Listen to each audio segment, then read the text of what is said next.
Good morning, I'm Sofia Ramiro and welcome to this year's EULAR Daily Highlights podcast.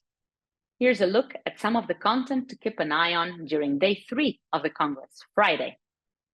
Friday includes an insightful scientific session from the IMID Forum Chair, Ian McInnes, on what is new in rheumatoid arthritis, a standout session if you are interested in recent advances in the management of RA. Neil Bazu's poster on baricitinib's potential to reduce coexisting fibromyalgia in RA in patients as assessed by ultra-high resolution brain MRI is also sure to be a highlight of the day. This is actually an intriguing topic on which we are seeing more data coming. On the one hand, we want to restrict expensive treatment options to patients with active disease and with active inflammatory activity. On the other hand, it seems that JAK inhibitors may have an additional modulatory effect of pain compared to, for example, TNF inhibitors. So it is worth investigating it and further learning more about this treatment property.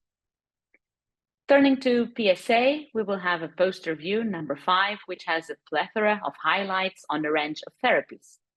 Fellow steering committee members Philip Mees and Laura Coates will discuss developments for the IL-23 inhibitor, guselkumab, with a presentation on durable improvements in pain in TNF inhibitors, inadequate responses from the COSMOS trial, and another on label treatment persistence compared with IL-17 inhibitors in PSA patients from the routinely collected US claims data.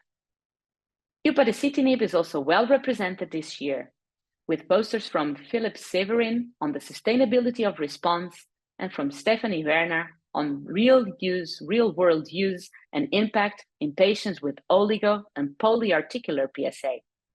In addition, I would like to bring to your attention a poster by Laura Gosek detailing a Primilast treatment for improved clinical and patient-reported outcomes in patients with early oligoarthritic disease, indicating a progression from oligoarthritis to polyarthritis. Finally, within the same poster session, we have important results on the use of secukinumab, deucravacitinib, ixekizumab, and bimekizumab in clinical practice from a host of fantastic speakers. This one you will not want to miss. Particularly relevant to have studies being conducted in patients with oligoarthritis, I would like to highlight, which in the end reflects the majority of patients we treat when we treat early and before polyarthritis develops. Most evidence that we have stems from trials in patients with polyarthritis, so data on the efficacy on patients with oligoarthritis is also very much welcome. And on another note, on axial psoriatic arthritis, there will be a very important session looking first at what is axial involvement in PSA, followed by a presentation by myself on similarities and differences between axial spondyloarthritis and axial involvement of PSA, and lastly, the much-awaited results from the AXIS study on the axial involvement on psoriatic arthritis, which will be presented. Do not miss it. And that concludes my top picks for the posters and presentations on day 3 of EULAR 2024. Each day of the Congress offers new insights into the clinical management of IMIDs.